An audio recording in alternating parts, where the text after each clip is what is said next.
find it really interesting when a man stands up for women's rights or when a man just calls out toxic behaviors from other men, they are immediately labeled as a simp and gay. The idea of having empathy for another group of people, especially women, and not getting something out of them is just kind of like blasphemy to these men.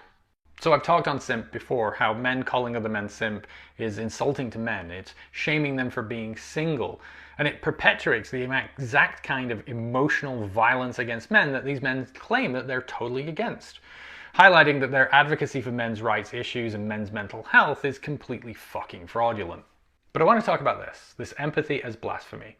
Because it would seem to me that Occam's razor, the simplest explanation, would be that if we have socialized men to be protectors, then when they see marginalized and oppressed groups, they would want to step in and protect and advocate for them.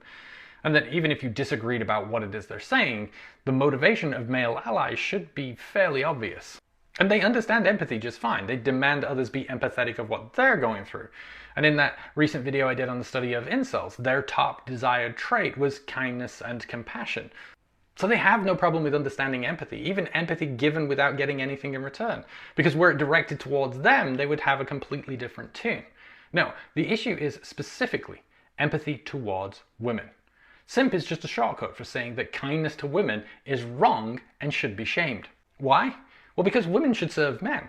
So the very act of seeing a man offering a woman's viewpoint, of hearing a woman's voice through a man's mouth, of seeing a man stand side by side and champion women's interests, well, that feels awfully like a man serving a woman, which should not only be shamed, but makes him a traitor to his gender. And they say all of this while insisting very sincerely and earnestly that they are not misogynistic. Understand all of this. Calling men simp or white knight or saying they're less masculine, it's all driven by a fear of being held accountable. The idea that a man would listen to women, that he would allow himself to be questioned by women, is completely unnatural to them. Because they are good guys. They are beyond reproach. Their character is impeccable and they will not be questioned on it. They're ultimately male supremacists, which is not only a dangerous line of thinking, but it makes them dangerous people to be around. So understand, whenever they throw out simp or white knight or whatever stupid insult they think works, all they're doing is waving a giant red flag that lets everybody else know to stay the hell away from them.